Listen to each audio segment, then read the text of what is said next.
같이 교독하시겠습니다. 무릇 그리스도 예수 안에서 경건하게 살고자 하는 자는 박해를 받으리라. 악한 사람들과 속이는 자들은 더욱 악하여져서 속이기도 하고 속기도 하나니, 그러나 너는 배우고 확신한 일에 거하라. 너는 내가 누구에게서 배운 것을 알며 또 어려서부터 성경을 알았나니 성경은 능히 너로 하여금 그리스도 예수 안에 있는 믿음으로 말미암아 구원에 이르는 지혜가 있게 하느니라. 모든 성경은 하나님의 감동으로 된 것으로 교훈과 책망과 바르게 함과 의로 교육하기에 유익하니, 이는 하나님의 사람으로 온전하게 하며 모든 선한 일을 행할 능력을 갖추게 하려 함이라. 아멘.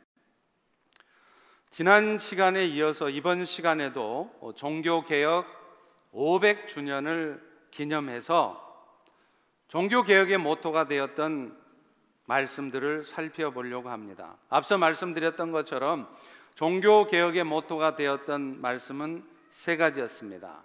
우리 먼저 따라서 하겠습니다. 솔라 그라티아, 오직 은혜라는 말이죠. 오늘 우리 모두가 얻은 구원은 우리가 선한 삶을 살았기 때문에 주어진 결과가 아니라 오직 하나님께서 우리에게 베풀어 주신 은혜의 결과라는 것입니다. 그리고 두 번째는 그 우리가 받은 구원이 은혜가 되도록 하기 위해서 하나님께서 하신 방법은 우리를 대신해서 하나님의 아들이신 예수님이 십자가에 죽어 주심으로 말미암아 그 예수를 믿음으로 받아들이는 자는 구원을 얻게 한 것입니다. 그것이 바로 다 같이 따라서 합니다. 솔라 피데, 오직 믿음이라는 말이죠. 그리고 오늘 여러분과 함께 살펴보려고 하는 마지막 말씀은 바로 다 같이 따라서 합니다. 솔라 스크립추라, 오직 성경이라는 말입니다. 마르틴 루터가 종교개혁을 일으킬 때 그 당시에 중세 교회들은 성도들의 행위를 강조를 했습니다. 물론 오늘날 우리 성도들의 삶에 있어서도 선한 삶의 행위 중요합니다. 반드시 있어야 합니다. 그렇지만 그렇다고 해서 그런 선한 삶의 행위가 있을 때만 비로소 우리가 구원을 얻는 것이며 우리 구원이 확정되는 것은 아니라는 거예요. 왜냐하면 선한 삶의 행위는 우리의 구원의 조건이 아니라 하나님께서 우리를 구원시켜 주신 목적이라고 성경은 그렇게 말을 하고 있기 때문입니다. 그런데도 중세 교회는 이 사람의 행위를 강조하는 데서 지나쳐서 선한 삶의 행위가 없다면 결코 구원을 얻을 수 없다, 이렇게까지 말을 했다는 것입니다. 그런데요, 참 아이러니한 것은 그렇게도 사람의 선한 행위를 강조했던 중세교회라면 그 중세교회는 기독교의 2000년의 역사에서 가장 거룩하고 가장 온전한 모습이어야 했습니다. 그러나 오히려 그 반대로 기독교 역사에서 보면 중세교회는 가장 타락한 교회였습니다. 심지어는 그들은 헌금함에 동전 떨어지는 소리가 들릴 때 우리의 죄가 비로소 용서되어진다고 말하는 그런 말도 안 되는 말까지 하는 상태에 이른 것입니다. 결국 이런 중세교회의 타락과 그 원인이 되었던 이 교리적인 오류를 바로잡기 위해서 종교개혁이 일어났습니다. 그 결과 오늘날의 개신교회, 더 정확하게 말하면 Reformed Church, 개혁교회가 탄생이 된 것이죠. 그리고 그 중심에 섰던 많은 종교개혁자들이 그렇게 생명을 바치는 희생과 이런 믿음으로 말미암은 구원의 교리를 주장할 수 있었던 근거는 바로 성경이었다는 것입니다. 사실 그 당시에 중세교회가 영적 타락에 빠지고 잘못된 구원관이나 신앙적 오류에 빠질 수 있었던 이유는 일반 성도들이 성경을 볼 수 없었기 때문이었습니다. 그 당시에는요, 성경은 오직 소수의 사제들, 성직자들만 볼 수가 있었고, 대부분의 성도들은 성경을 접할 수가 없었어요. 성경을 읽을 수가 없었습니다. 그 이유는 아직 그 당시는 자신들의 언어로, 예를 들면 독일어, 영어, 프랑스어 이런 언어로 성경이 아직 번역되어 있지 않았습니다. 그래서 일반 성도들이 성경을 읽으려면 어려운 헬라어나 히브리어, 또 라틴어로 쓰여졌던 그 성경을 읽어야 하는데 그 언어를 모르니까 읽을 수가 없었던 것이죠. 또 하나는 그 당시에는 아직 인쇄술이 발달하지 않았습니다. 그래서 성경을 일부러 손을 써서 필사해서 성경을 전하는 것은 한계가 있었겠죠. 그것 때문에 일반 성도들은 성경을 좀처럼 접할 수가 없었습니다. 정치적인 이유도 있었습니다. 그 당시에 중세시대는 아시다시피 세속적인 제후들과 함께 종교 제후들도 있었어요. 바꿔 말하면 오늘날의 성직자와 같은 사제들이 성주가 되는 거예요. 그래서 그 사람들이 자신들의 그런 정치적인 기득권을 유지하기 위해서 어떻게 했느냐면 성도들에게 성경을 못 읽게 하는 거예요. 왜냐하면 성경을 읽어버리면 자신들의 존재가 별거 아니라는 것을 알게 될까 봐. 그래서 어게인스트하고 항거하지 않도록 일부러 성경을 안 읽힌 것입니다. 결국 성경이 없었던 교회는 영적으로 타락할 수밖에 없었고, 그런 말도 안 되는 면죄부와 같은 그런 오류에 빠질 수밖에 없었던 것입니다. 이런 이유 때문에 종교개혁자들은 이 종교개혁을 하면서 세 번째 모토로 삼았던 말이 바로 솔라 스크립추라, 오직 성경이라는 말을 한 것이었습니다. 사실 오늘 우리가 알고 있고 종교개혁의 기치가 되었던 이 말씀, 믿음으로 말미암아 구원을 얻는다라고 하는 이 구원의 도리도 사실은 성경에 근거하고 있는 말이에요. 여러분, 오늘 본문 15절을 같이 읽어보겠습니다. 시작. 또 내가 어려서부터 성경을 알았나니 성경은 능히 너로 하여금 그리스도 예수 안에 있는 믿음으로 말미암아 구원에 이르는 지혜가 있게 하느니라. 여러분, 오늘 사도 바울도 본문에서 뭐라고 말을 하죠? 우리의 구원이 무엇 때문에 얻어지는 거라고요? 여러분의 선한 행위 때문에 아니라 믿음으로 말미암아 얻어진다고 말을 하고 있는 것입니다. 그런데 여러분, 여기서 말하고 있는 이 믿음이라는 것은 뭐냐? 그 믿음은 여러분이 가질 수 있는 것이 아니에요. 여러분이 의지적으로 결단해서 내가 오늘부터 예수 믿고 교회 가야지, 그렇게 해서 생겨지는 게 아니에요. 오늘 본문을 보면 예수 그리스도를 통해서 여러분들에게 주어지는 믿음이요, 예수 그리스도께서 십자가의 죽으심으로 말미암아 그 예수님 때문에 우리의 죄가 용서되어졌다는 것을 믿는 믿음이요, 그분이 사망을 이기시고 부활하심으로 말미암아 우리의 모든 죄의 문제를 다 해결하셨다는, 영원하게 완전하게 해결하셨다는 것을 믿는 것을 의미하는 것입니다. 여러분, 오늘 본문은 잘 보시면 오늘 본문에도 그 믿음 앞에 무슨 말이 붙어 있죠? 거기 보시면은 그리스도 예수 안에 있는 믿음, 이렇게 말하고 있지 않습니까? 여러분, 성경에서요 무엇 안에 이렇게 써 있는 것은 두 가지 의미가 있어요. 우리 영어로 하자면 그 무엇 안에라는 말이 영어로 in, 그야말로 무엇 안에라는 의미도 있지만 또 하나 through라는 의미가 있습니다. 다시 말하면 무엇을 통해서라는 의미예요. 그렇기 때문에 오늘 이 말을 잘 이해하면 여러분이 오늘 우리가 믿음을 갖게 한 것은 사실은 내가 결단하고 믿어야지 해서 되는 게 아니라 예수 그리스도를 통해서 하나님이 여러분에게 주신 것이라는 거예요. 성령께서 여러분의 마음을 거듭나게 하신 결과 여러분들이 예수 그리스도를 믿게 되는 것, 이것이 오늘 또 여러분이 믿음으로 말미암아 구원을 얻게 된 것을 의미하는 것입니다.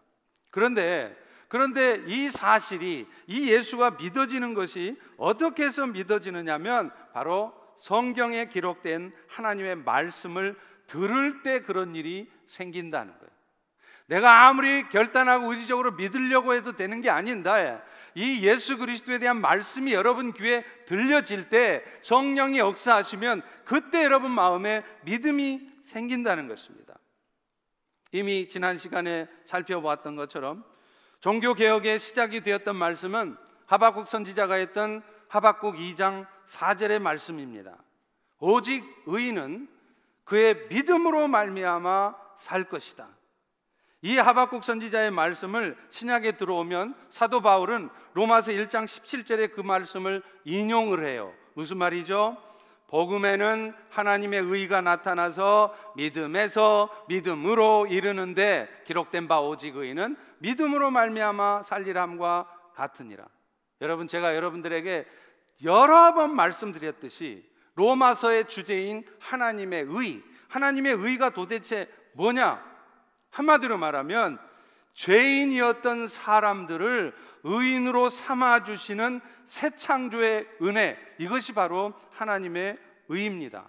그런데 이 하나님의 의라는 것이 어떻게 여러분에게 전달되고 어떻게 나타나느냐 하면 그게 복음을 통해서 나타난다는 거예요. 복음 안에 그 하나님의 의가 들어있다는 것입니다. 그래서 오늘 본문 로마서 1장 17절도 복음에는 하나님의 의가 나타나서 라는 말씀을 하지 않습니까? 그렇다면 복음 안에 있다고 하는 하나님의 의, 그 복음은 도대체 뭐냐는 거예요. 그게 바로 로마서 1장 17절의 뒷부분의 말씀이고 종교개혁의 모토가 되었던 말씀인 것입니다. 오늘 우리 모두가 하나님 앞에 의로운 자가 되는 것도 믿음 때문이요, 우리 모두가 오늘 또 의인의 자격을 잃어버리지 않고 심지어는 여러분이 어떤 연약하고 부족한 모습으로 살아갈지라도 끝까지 여러분이 의인의 신분이 유지되어지는 것, 그것도 처음부터 끝까지 오직 믿음, 예수 때문이라는 거예요. 이게 바로 복음이라는 것입니다. 여러분, 실제로 그렇지 않습니까? 오늘 이 자리에, 저를 포함해서 이 자리에 어느 누가 의인으로 부름을 받을 만큼 성숙한 삶을 살았던 사람이 누가 있겠습니까? 저만 해도 예수 믿기 하루 전까지도 저 예수 부인했던 사람입니다. 아니, 예수 믿는 사람들은 아주 연약하고 마음 약하고 인생 망하고 그런 보잘것없는 사람이라고 판단했던 사람이에요. 그런데 그런 저에게 예수님이 들어오셔서 저로 하여금 예수 믿고 구원 얻게 하신 거예요. 그러니 제 선한 삶의 결과로 내가 예수 믿은 게 아닌 것입니다. 그것뿐입니까? 우리는 하나님의 은혜로 의인이 된 이후에도 마찬가지예요. 여러분 안에는 여전히 죄악된 본성이 움직입니다. 아마 지금 이 순간 예배를 드리는 이 순간에도 여러분 중에 누군가는 마음속에 무슨 생각을 하느냐면, 내가 어떤 수단과 방법을 통해서라도, 그것이 불법이고 잘못된 일이라 할지라도 내가 그것을 반드시 이루어내야 되겠다고 그런 불법한 생각을 하고 있는 분이 계실지도 모릅니다. 또 지금 이 순간에도 여러분 중에 누구는 저 앞에 앉은 아리따운 여인을 보면서, 야, 김 집사 오늘 헤어스타일 기가 막히네. 여러분, 이런 죄악된 본성을 가지고 있는 우리가 무슨 수로 우리에게 주어진 그 구원의 은혜를 유지시켜 갈 수 있겠냐는 겁니다. 우리가 예수 믿기 전과 예수 믿은 후가 다른 점은요, 딱 하나예요. 예수만 믿으면 우리 안에 죄악된 본성도 없어지는 게 아니라, 다만 예수를 믿고 나면 우리는 그 죄를 이길 수 있는 힘을 공급받는다는 것입니다. 다시 말하면 그리스도인이신 성령께서 우리 안에 들어오심으로 말미암아 우리를 도와서 우리가 죄를 짓지 않고 그 죄를 이기고 살아갈 수 있도록 도와주신다는 거예요. 그런데 기억하십시오. 성령께서 우리를 도와주신다는 것이지 우리가 매 순간 단 한순간도 놓치지 않고 죄를 항상 이겨내면서 죄를 짓지 않는다는 것을 말하는 게 아니라는 것입니다. 나도 그렇고 여러분도 그렇습니다. 수도 없이 많은 순간 우리는 죄에게 우리의 마음을 빼앗깁니다. 그래서 사도 바울 같은 사람도 로마서 7장 19절 20절에 그렇게 말하지 않습니까? 내가 원하는 바 선은 행치 않고 도리어 원하지 않는 악을 행하고 있다. 만일 내가 원하지 않은 그것을 하고 있다면 이것은 일을 행하는 것은 내가 아니라 내 속에 거하고 있는 그 죄 때문이라, 이렇게 말해요. 지금 이 고백을 누가 하고 있다고요? 김대영 목사도 아니고 여러분도 아니고 그 훌륭하다고 하는 그 존경스러운 사도 바울이 하고 있는 것입니다. 그것도 사도가 된 다음에 하고 있는 것입니다. 수많은 믿음의 역사를 이루어낸 사도로서 한 말이었습니다. 하나의 인격적인 존재인 것처럼 말하는 내 속에 거하는 죄라는 것이 그게 뭐겠습니까? 오늘 지금 이 순간에도 저와 여러분 안에 여전히 남아있는 죄악된 본성, sinful nature라는 거예요. 그러니 우리가 무슨 수로 선한 삶을 살아서 우리의 의인된 신분을 유지할 수 있습니까? 그래서 바울은 이 로마서의 말씀에서 처음부터 끝까지 예수 믿을 때뿐만 아니라 죽는 순간까지도 여러분에게는 예수 그리스도의 은혜가 아니면, 예수님이 아니면 여러분은 절대 의인이 될 수도 없고 의인으로 살아갈 수도 없다는 것을 말하는 것입니다. 바울은 또 이어서 이 말씀을 갈라디아서 3장 11절에도 인용을 해요. 이렇게 말합니다. 하나님 앞에서는 아무도 율법을 지킴으로 말미암아는 의롭게 되지 못할 것이 분명하니 그래서 의인은 믿음으로 살리라 한다, 이렇게 말하고 있는 거예요. 그리고 히브리서 기자도 히브리서 10장 38절에 보면 이 하박국의 말씀을 인용합니다. 나의 의인은 믿음으로 말미암아 살리라. 또한 뒤로 물러가면 내 마음이 그를 기뻐하지 아니하리라. 우리는 의인으로 살아가는 것도 믿음으로 가능한 것이고 의인으로서의 합당한 삶을 살아가는 것도 믿음으로, 예수로 가능한 것이지, 여러분의 어떤 세상의 경험, 여러분의 의지적인 결단과 노력을 가지고 승리적인 삶을 살 수 없다는 거예요. 여러분의 의지적 노력과 여러분 실력으로 세상을 살아가려고 하면 여러분은 백전백패입니다. 뒤로 물러나고 시험에 들고 어둠에 빠지고 항상 불평스럽고 항상 염려스럽고 그런 삶을 살 수밖에 없는 것이죠. 이렇게 우리에게 구원의 도리를 알려주고 그래서 우리로 하여금 잘못된 신앙에 빠지지 않도록 해주는 것, 그게 바로 성경이라는 것이죠. 오늘 본문의 말씀 15절과 같은 것입니다. 성경은 능히 너로 하여금 예수 안에 있는 믿음으로 말미암아 구원에 이르게 하는 지혜가 있느니라.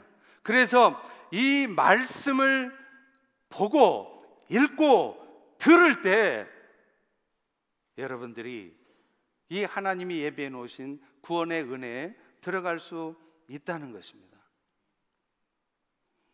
사실 중세교회가 타락하고 잘못된 믿음에 빠져 있었던 이유도 그들이 성경을 몰랐기 때문이었어요. 그래서 그들은 어떻게 믿었느냐? 죽는 순간까지도 온전한 선행을 다 못하는 사람은 바로 죽어도 아무리 믿음이 있어도 천국 못 간다는 거예요. 그래서 그들이 중간에 들려가는 게 뭐냐? 연옥이라는 것입니다. 그래서 연옥에 잠시 머물러 있으면 후대 사람들이 그 사람의 영혼을 위해서 기도 많이 해주면, 또 그 사람의 이름으로 선행을 많이 베풀어주면 그 후대 사람들의 기도와 선행 때문에 그 연옥에 있던 사람이 천국으로 뿅 올라간다는 거예요. 이런 말도 안 되는 말을 하게 되는 것입니다. 성경에 그런 말 없습니다. 그리고 그런 의미에서 보면 오늘날 우리 신앙생활도 사실은 마찬가지예요. 오늘날 우리가 신앙생활하고 교회 생활할 때도 우리의 신앙의 근거는 철저히 기록되어진 하나님의 말씀이 되어야 돼요. 여러분들이 개인적으로 느끼는 느낌, 또 여러분이 삶 속에서 혹은 신앙생활 속에서 경험했던 그런 경험들, 심지어는 어떤 신비한 체험들이 우리의 신앙생활의 기준이 될 수 없습니다. 만약 그런 것들이 우리의 신앙생활의 결정의 기준이 되면 우리도 언제 모르게, 나도 모르게 중세교회와 같은 타락과 오류에 빠지게 되는 것이에요. 물론 여러분, 지금 이 순간 오늘날도 하나님은 여전히 환상을 통해서, 여러분이 가끔 기도하실 때 본다고 하는 그 비전, 환상을 통해서도 또 꿈을 통해서도 우리에게 말씀하십니다. 그러나 그런 것들은 분명히 성령께서 주신 것이라는 확신과 증거가 있어야 돼요. 그런데 오늘 여러분들이 봤다고 하는 환상이, 여러분들이 꿨다고 하는 꿈이 성령께서 주신 것이라는 확신이, 그 근거가 도대체 어디에 있습니까? 그런데 우리는 얼마나 많은 경우에 내가 느끼는 감정적인 느낌이나 혹은 내가 경험한 것들을 하나님의 뜻이라고 오해하는지 몰라요. 우리가 놓치지 말아야 될 것은 그런 체험들, 또 그런 것들도 중요하고 필요한 일이지만 결국 우리의 신앙의 가장 최종적인 확실한 근거는 성경이어야 된다는 것입니다. 그렇지 않으면 우리 자신도 모르게 내가 경험한 것이나 혹은 신비한 체험들을 기록되어진 성경보다 더 신뢰하게 되고요, 그것은 나중에 결국에는 여러분의 삶을 파멸로 이끌 수 있습니다. 저는 그런 경우를 종종 봤습니다. 제가 중국에서 사역할 때도 언젠가도 한번 말씀드렸지만 중국의 가정교회 지도자가 하나가 그랬어요. 그분이 자신의 하나밖에 없는 딸, 17살 먹은 딸을 40살이 넘은 암 못 보는 맹인 청년에게 시집을 보냈습니다. 그런데 이 과정에서 그 결정을 하게 된 이유가 뭐였냐면 그 가정교회 지도자가 꾸었다고 하는 단 한 번의 꿈 때문이었어요.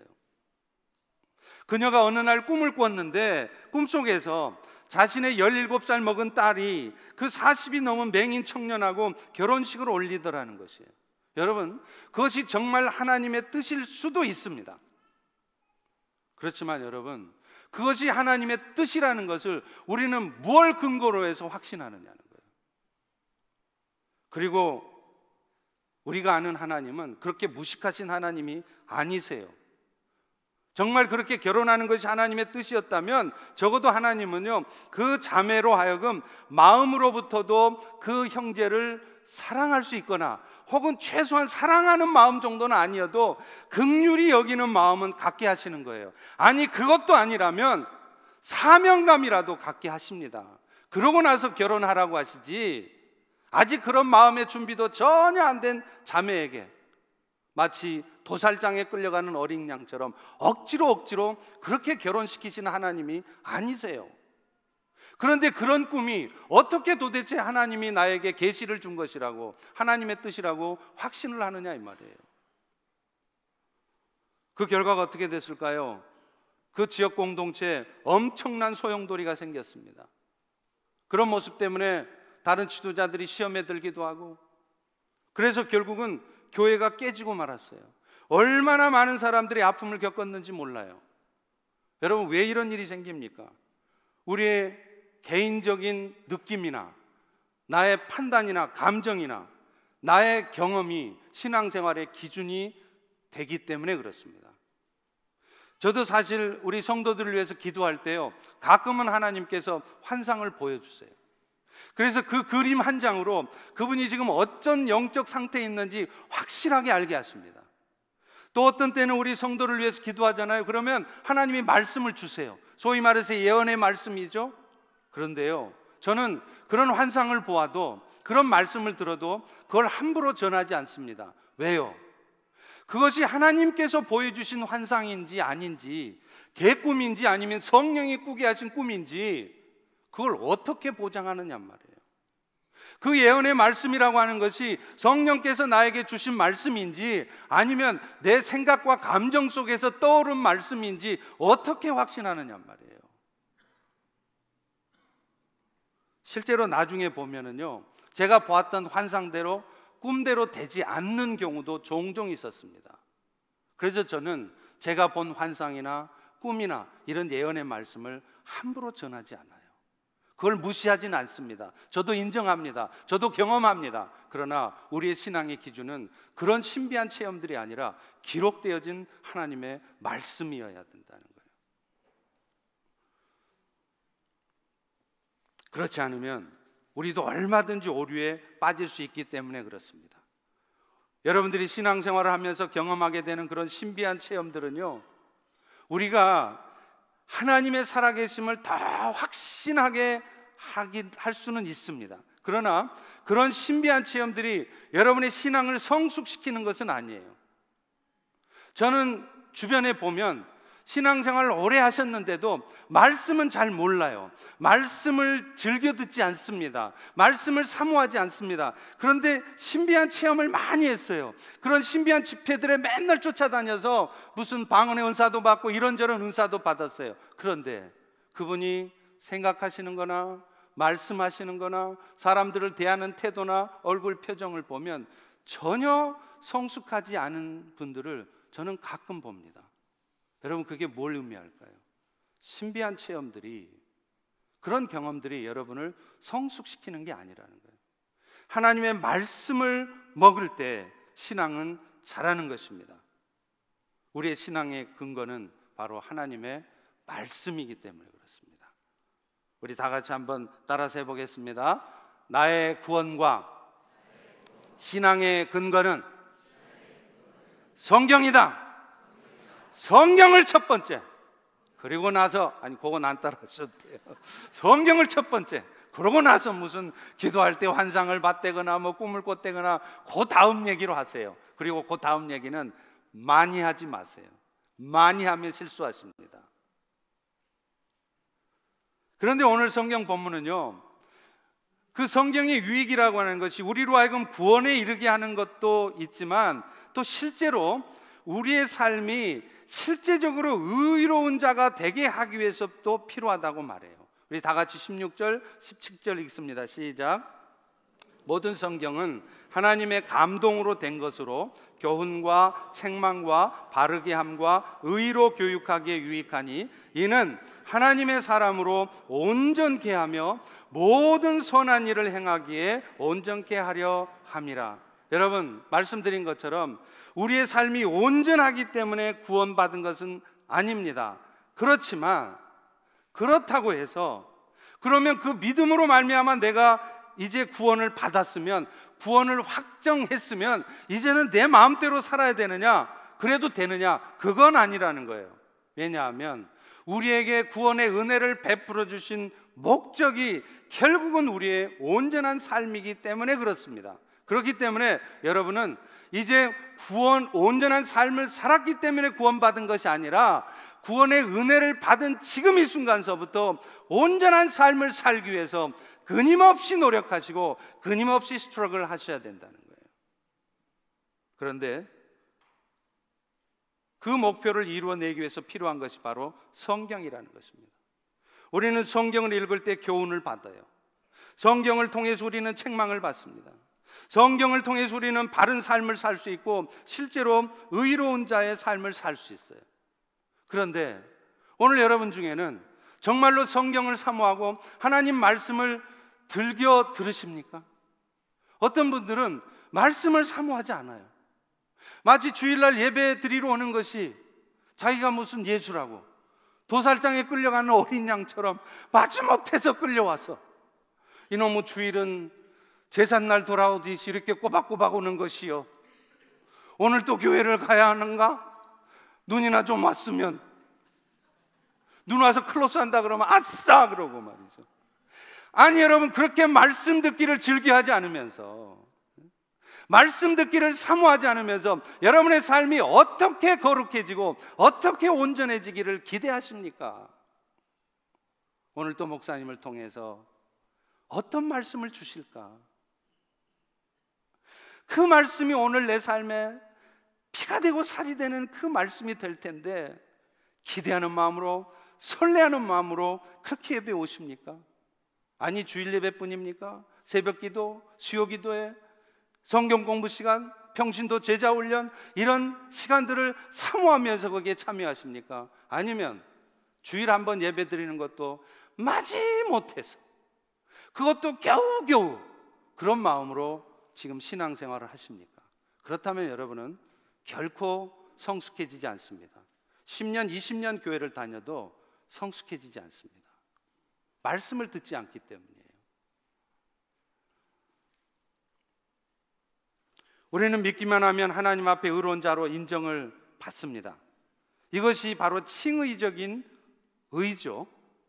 실제로는 의롭지 않은데 예수 십자가의 공로로 우리가 마치 죄 없는 자인 것처럼 인정을 받는 것입니다. 여러분, 이 칭의, justification, 이 말도 원래 법정적 용어예요. 여러분, 법원에 가보셨나요? 분명히 죄를 지어서 죄인입니다. 그런데 법정에서 판사가 뭐라고 선언을 하냐면 저 사람은 죄 없습니다, 무죄입니다 라고 선언을 하면 그 순간서부터 그 사람은 죄인이 아니라 무죄인인 거예요. 누가 토를 달아도 소용없습니다. 내가 판사님, 저 인간 내가 너무 잘하는데 내가 20년을 겪어봤는데 저 나쁜 놈이에요, 저 죄인이에요, 아무리 한 거를 해도 판사가 무죄라고 선언하면 무죄인인 거예요. 이게 법정적 선언의 의미인 것입니다. 마찬가지로 우리가 하나님 앞에 의로운 자라고 선언을 받는 것도 우리가 실제로 의로운 자여서가 아니에요. 분명히 죄인이고, 어쩌면 지금 이 순간에도 여러분 마음속에는 죄악된 본성이 움직이고 있고 실제로 죄를 짓고 있을지라도 하나님은 그런 여러분을 죄 없다고 인정해 버리신 거예요. 누구 때문에? 예수 그리스도의 피값 때문에. 그리고 그 선언은 뒤바뀌지 않습니다. 여러분, 세상의 법정은요, 재심도 있고 3심도 있어요. 초급법원, 중급법원, 상급법원, 연방법원 다 가요. 왜 그렇게 할까요? 재판장이 인간이니까, 실수할 수 있으니까 그 실수를 최소화하기 위해서 3심 제도를 두는 겁니다. 그런데 하나님의 법정적 선언은 단심제예요. 한 번의 선언으로 끝납니다. 한 번 무죄라고 선언을 받으면 그 결과가 영원토록 지속이 돼요. 왜냐하면 하나님은 사람하고 다르시기 때문에 그래요. 실수하지 않으시는 분이기 때문에 그렇습니다. 그리고 그 하나님은 한 번 의로운 자라고 선언하면 계속해서 그분의 삶이 실제적으로도 의로운 삶이 되도록 그분의 삶을 이끄세요. 그리고 그 과정에서 하나님이 쓰시는 방법, 그것이 바로 성경이라는 거예요. 그런데 안타깝게도 사람들은 이런 말씀을 잘 안 받아들인다니까요. 이런 말씀을 사모하지 않아요. 말씀 듣기를 즐겨하면서 말씀이 선포되는 자리가 있다고 하면 아무리 피곤해도, 아무리 바빠도 억지로라도 시간을 내서 은혜 받고 함께 말씀 공부하고 함께 말씀 읽어야 될 텐데 그걸 잘 안 해요. 그러다 보면 여러분 어떤 일이 생기는지 아십니까? 여러분도 모르는 사이에, 자신도 모르는 사이에 죄에 빠져요. 자기는 지금 이미 어둠의 죄에 빠져 있는데 자기가 죄에 빠져 있는지조차도 몰라요. 그래서 그 죄에서 빠져나오지 못하고 그 어둠에서 헤매이면서 맨날 불평하고 맨날 염려하고 맨날 원망하고 그런 삶을 사는 거예요. 내 안에 있는 성령의 도우심을 통해 죄를 이기는 것이 아니라 내 안에 여전히 남아있는 육체의 소욕에 빠지는 것이죠. 그러면 우리 하나님 어떤 일을 하실까요? 우리 삶에 개입하시는 거예요. 왜요? 당신이 한 말에 책임지셔야 되니까. 한번 의로운 자로 선언하셨으면 진짜 의로운 자가 되게 하셔야 하니까 가만 내버려 두지 않습니다. 징계를 주십니다. 인생이 꼬이게 하세요. 고달픈 일이 터지게 하세요. 그게 히브리서 12장 5절 6절의 말씀이에요. 내 아들아, 주의 징계하심을 경히 여기지 말라. 그냥 괜히 감기 걸린 거 아니라는 거예요. 그냥 괜히 나가다 문지방에 넘어진 거 아니라는 겁니다. 그러나 그에게 꾸지람 받을 때 또 낙심하지도 말아라. 왜냐하면 주께서 사랑하시는 자를 징계하시고 이미 받으신 아들이기 때문에 채찍질 한다는 거예요. 그렇기 때문에 오늘 여러분의 삶이 내가 별로 하나님을 찾지도 않아요. 말씀을 사모하지도 않아요. 그렇게 은혜롭게 사는 것 같지도 않아요. 그런데 내 인생은 잘 돼요. 비즈니스도 잘 되고 모든 문제가 쫙쫙 풀려집니다. 좋아하지 마세요. 만약 그렇다면 여러분은 어쩌면 구원받지 못한 사생자일 수 있습니다. 여러분이 정말 하나님의 택함을 받은 하나님의 자녀가 분명하다면 하나님은 절대로 여러분의 삶을 그런 상태로 방치해 두지 않으세요. 반드시 육신의 질병이 찾아오든지 비즈니스에 문제가 터지든지 자식한테 문제가 터지게 해서라도 반드시 하나님 앞에 돌아오게 만드시고야 마는 것입니다. 그래서 히브리서 12장 11절은 이렇게 결론을 맺잖아요. 무릇 징계가 당시에는 즐거워 보이지 않고 슬퍼 보이지만 후에 그로 말미암아 연단받은 자들은 의의 평강의 열매를 맺는다. 그런데 안타까운 것은 앞서 말했던 것처럼 그런 고난이 와도 모두가 다 그런 결과를 얻는 게 아니더라는 거죠. 그 고난을 통해서 더 온전해지고 성숙해지는 것이 아니더라는 거예요. 고난은 여러분 분명히 유익합니다. 어떤 고난도 유익합니다. 그런데 어떤 사람들에게 있어서는 그 고난이, 정말 힘든 그 상황이 오히려 그분으로 하여금 더 실망하게 만들어요. 하나님께 시험 들고 교회에 시험 들고 더 원망하게 만드는 수가 있다는 거예요. 여러분, 결국은 자기 손해입니다. 왠 줄 아세요? 그렇다고 하나님은 여러분을 절대 포기하지 않으십니다. 어느 순간에라도 반드시 여러분들의 마음이 하나님께로 향하도록 만드시고야만은 고집스러운 하나님이시기 때문에 그렇습니다. 그런데 그렇기 때문에 우리에게 고난 가운데서도 필요한 것이 바로 성경이라는 거예요. 그 성경을 통해서 성령의 깨닫게 하심과 도우심을 통해서 이런 고난을 주신 하나님의 뜻이 무엇인지를 분별하는 사람은 더 이상 그 어둠에 빠져 있지 않아요. 잠시 잠깐 어둠에 살짝 빠져 있었다가도 아니지, 내가 이러고 있을 때가 아니지, 내가 이런 마음을 품으면 안 되지 하면서 다시 돌이키는 거예요. 왜요? 말씀을 듣기 때문에. 그리고 그럴 때 우리의 삶은 회복될 뿐만 아니라 우리의 삶이 더 경건해지는 것입니다. 더 온전해지는 것입니다. 그리고 사실 가장 지혜로운 사람은요, 그런 징계를 받지 않고 스스로 책망받고 스스로 깨닫는 사람이에요. 소위 말해서 알아서 기는 사람들. 우리 다 같이 한번 따라서 해보겠습니다. 나는 새해는 알아서 기어야 되겠다. 알아서 긴다는 게 뭘까요? 징계 주시기 전에, 일 터지기 전에 미리 정신 차리는 거예요. 뭘 통해서? 말씀을 들어서. 말씀을 들어서 내가 이렇게 살면 안 되지, 이건 어둠이지, 이건 죄지, 내가 이 삶에서 돌이켜야 되겠다. 그러면 결코 하나님이 여러분에게 굳이 징계를 주실 이유가 없어요. 근데 말씀을 안 들어요. 그러니까 그게 죄인 줄 몰라요. 스스로 어둠에 빠져 있어요. 계속 헤매요. 그러면 하나님은 어느 순간 건져내야 됩니다. 할 수 없이 여러분 인생에 징계를 주시는 거예요. 그런 어리석은 자가 되지 마시고 알아서 기셔서 스스로 날마다 말씀 듣기를 사모하고 그 말씀 앞에 나오십시오. 그래서 여러분들의 삶이 그런 징계 없이도 늘 거룩하고 더 온전한 사람 되시기를 축원합니다. 마지막으로 성경은요, 우리가 겪게 되는 많은 고난을 이겨낼 수 있는 힘을 공급한다는 거예요. 그래서 우리의 신앙의 근거는 성경이어야 합니다. 사실 이 땅에서 우리가 의로운 자의 삶을 산다는 거 절대로 쉽지 않습니다. 오늘 본문도 분명히 말하고 있어요. 12절의 말씀 다 같이 한번 읽습니다. 시작.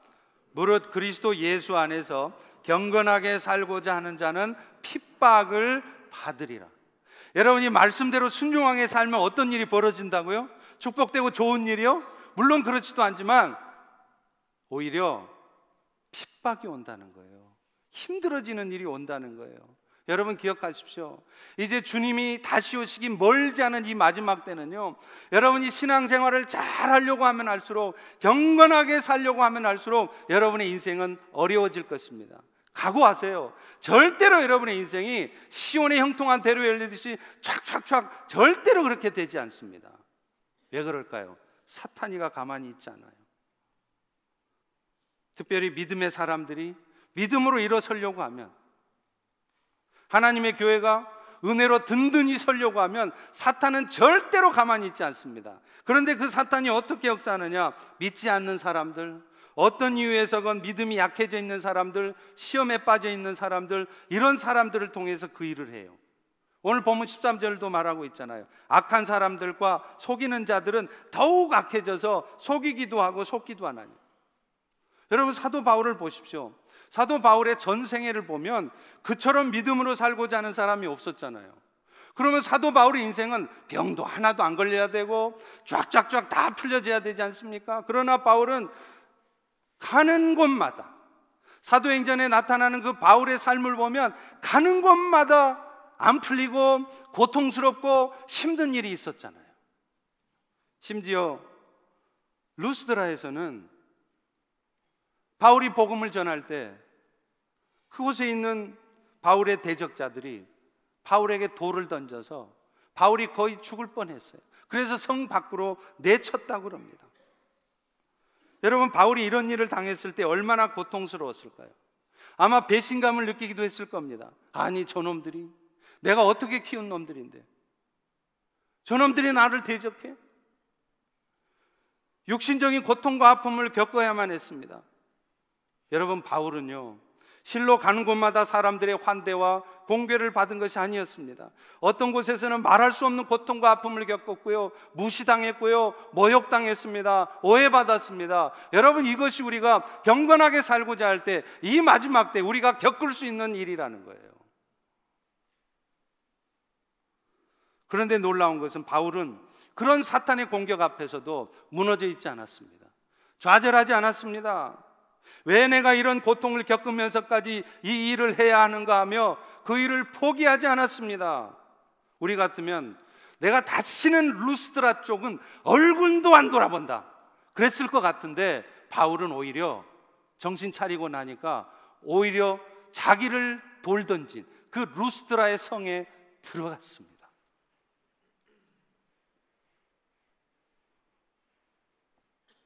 여러분은 오늘 어떻게 살고 계십니까? 여러분 나름대로 경건하게 잘 믿음으로 살려고 하는데도 여러분 뜻대로 일이 풀려지지 않습니까? 그런 상황 앞에서 에이, 이런 놈의 신앙생활 뭐로 해? 내가 안 간다 교회. 열심히 봉사하고 섬겼더니 사람들이 칭찬해 주는 게 아니라 오히려 마음에 상처 주는 말을 하고, 그것 때문에 막 시험이 들어서 도저히 교회 가고 싶지 않은 마음이 드니까 에이, 내가 교회가 이런 놈의 교회, 이 교회만 교회냐? 그러시고 있지 않습니까? 바울은 그러지 않았습니다. 그런 고통과 아픔 앞에서도 흔들리지 않았어요. 그 힘이 어디서 나왔을까요? 바로 성경입니다. 오늘 본문 14절 15절 전반부에 있습니다. 우리 같이 한번 읽겠습니다. 시작. 그러나 너는 배우고 확실한 일에 거하라. 너는 네가 누구에게서 배운 것을 알며 어려서부터 성경을 알았나니. 여러분, 사실 어떤 면에서 보면요, 우리의 삶에 그런 핍박이 있을 때 비로소 내가 세상에 속한 자가 아니라는 증거일 수 있어요. 요한복음 15장 18, 19절에도 이렇게 말합니다. 세상이 너희를 미워하면 너희보다 먼저 나를 미워한 줄 알아라.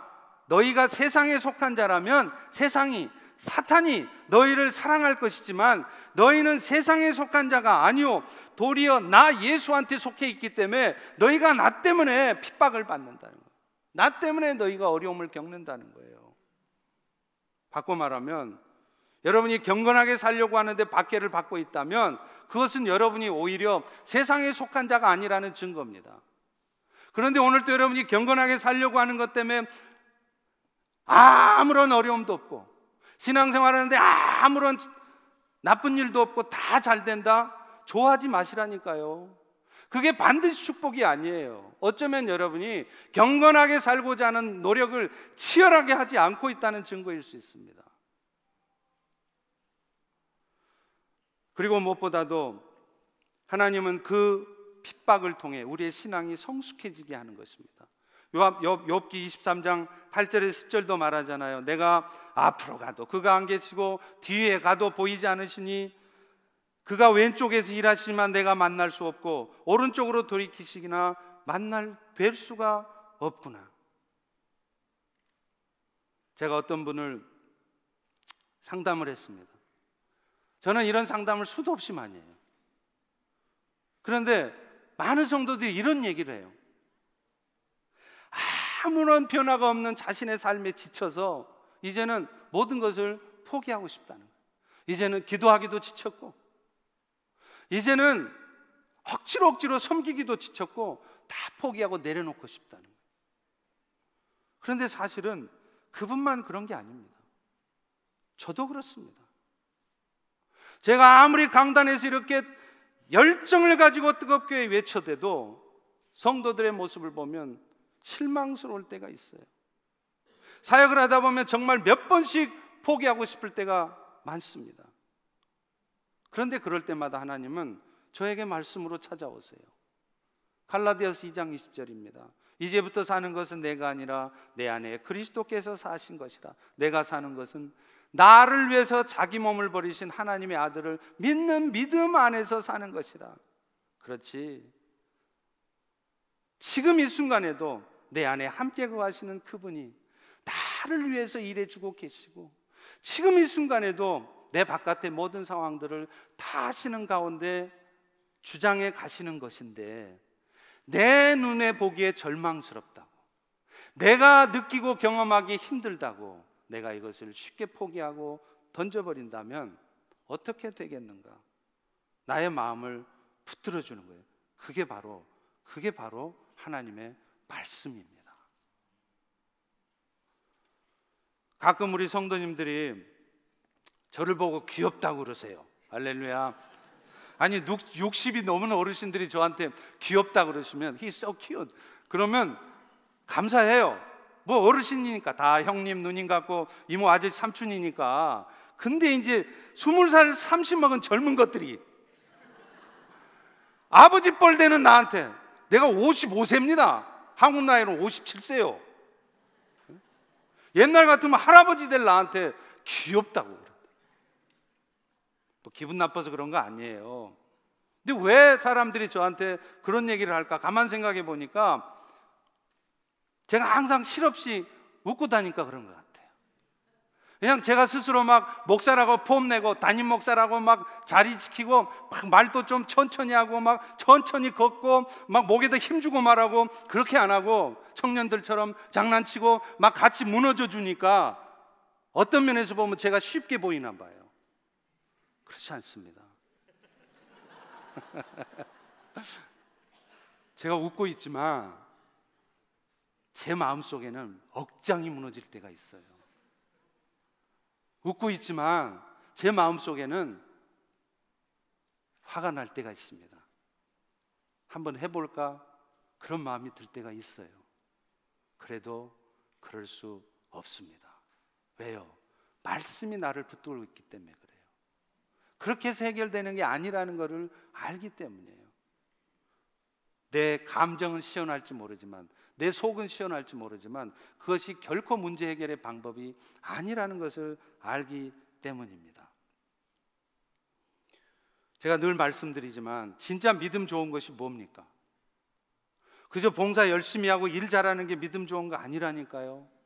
그런 성실한 삶은 믿음 없어도 얼마든지 할 수 있어요. 타고나기를 부지런하게 타고난 사람은 믿음 없어도 열심히 일합니다. 교회 와서도 열심히 일해요. 그런데 제가 목회 경험으로 보면 믿음이 없이 열심히 일한 사람들은 반드시 어느 순간 시험에 들더라고요.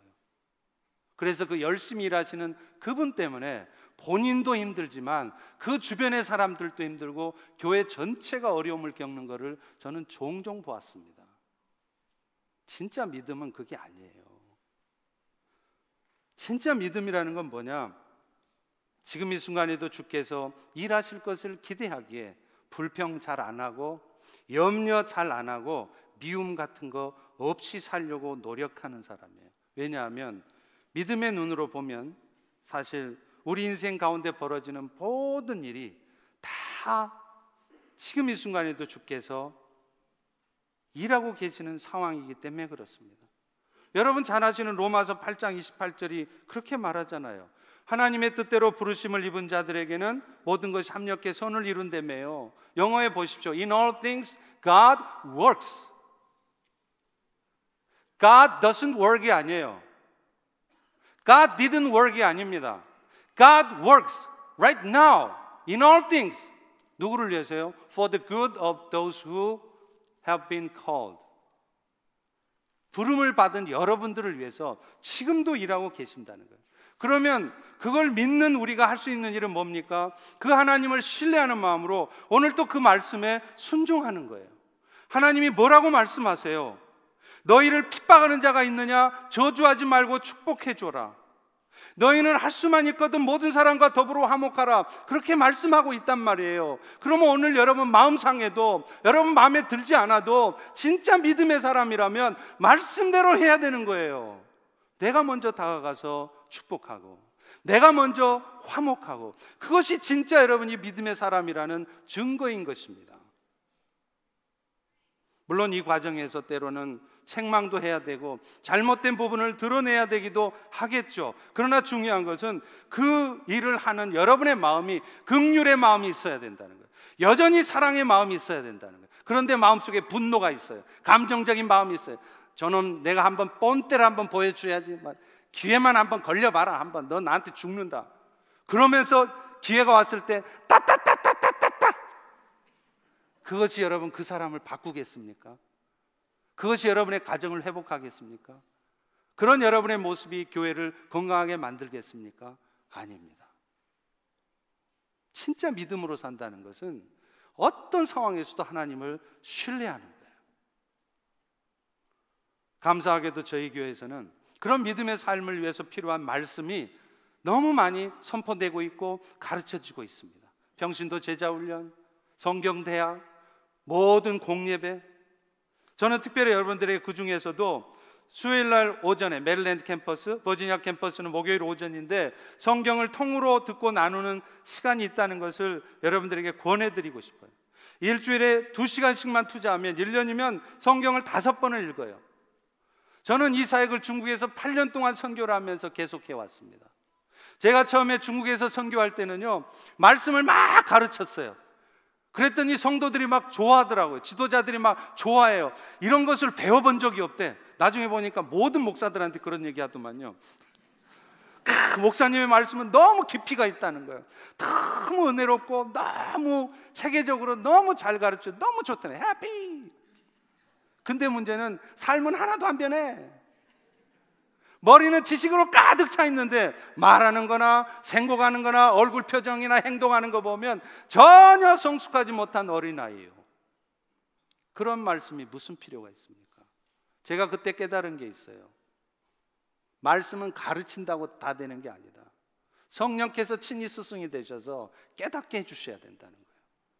그것이 바로 성경을 읽고 삶을 나누게 하는 거더라고요. 그 결과 지금 중국에서 저와 함께 그 성경을 읽고 나눴던 형제들이 중국 전역에 흩어져서 돈 한 푼 안 받고 중국 곳곳에서 선교 사역 잘하고 있습니다. 사랑하는 성도 여러분, 오늘 여러분들도 말씀을 통해서 새해에는 정말로 하나님의 마음을 시원하게 하는 그런 하나님의 사람들로 세워지시기를 축원합니다. 우리 다 일어나셔서 한번 기도하시겠습니다.